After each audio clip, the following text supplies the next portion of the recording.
Hi, hi, America. Well, it's not raining where I am right now.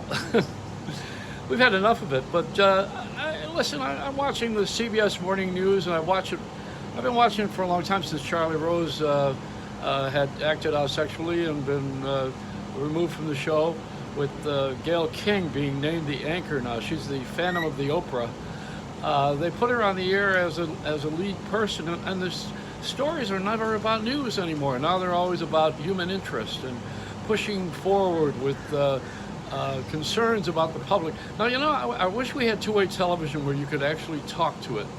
My sister Judy used to say her favorite time was when Rod Roddy and I used to sit down and watch TV and make comments about everything, because it was really funny to poke fun at all of these guys. Well, funny for us.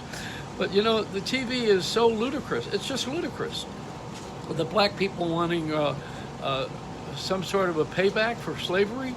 Now that became up with Booker. I liked him too. I liked him, Corey, when he was the mayor of Newark, and I met him at the Consumer Electronics Show years ago. And I liked him a lot before he even got into politics. But here, all of a sudden, now he's pushing for retribution. If you give the Indians casinos, they ought to give black people the toll booths. But the toll booths are now robotic. So there goes that idea. We are a thoughtless society, and we're sheeple is what we are. Following all of the things that we think are going to work for us, and nothing seems to work for us effectively anymore, because we don't really have the good leadership that we need to have. It's not about President Trump.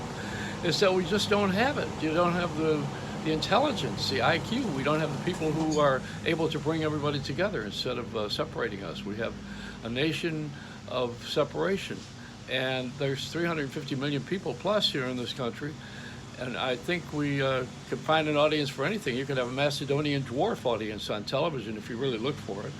I don't think it's necessary to have all three channels dumping on the president every night and having that as humor, and I don't think it's necessary to have no news in the morning just because they got to fill time and they put stories in about human interests. I mean, why doesn't somebody wake up and start doing something innovative and something inventive like we're doing here? I'm right now I'm commenting on everything everybody's doing.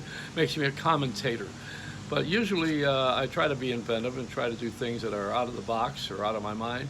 And in this particular case, I don't think the networks have picked up on what I'm doing. In the last 4 or 5 years, I've told everybody, listen, it's not about television. It's not about radio. It's about the phone. The phone directs the traffic. I've been trying to teach these guys this. So I don't want to have to become a professor at NYU and ruin my life by having a class full of people every day. I want to have a classless room of people every day. I want to have the public. I want you guys to understand that a big day for me is to have 10 or 12 hits on my YouTube or on my Facebook, only because I please myself. Not entirely, but you have to be true to yourself, and then everybody else will follow suit. If they agree with you, they agree. If they don't, they don't. But that's what they're doing on TV that I don't like, and I just brought it up. They are not playing to the crowd.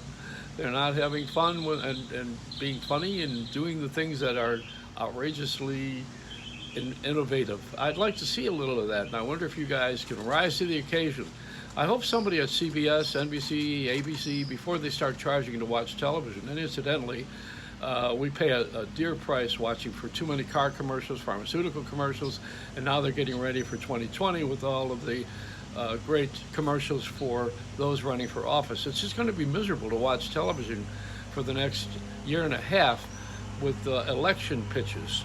I really don't care who is in office. I just care that someone brings us together.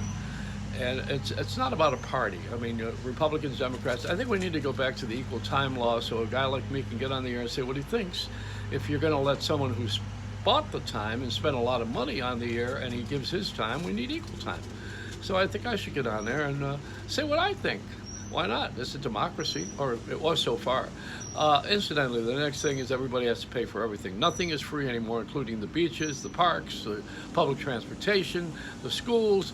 Nothing is free. Everything has a toll, a price, a tax, a fee. There's nobody doing anything public anymore. Public used to be that it was for everyone to enjoy and there was no fee attached. Now it's just not.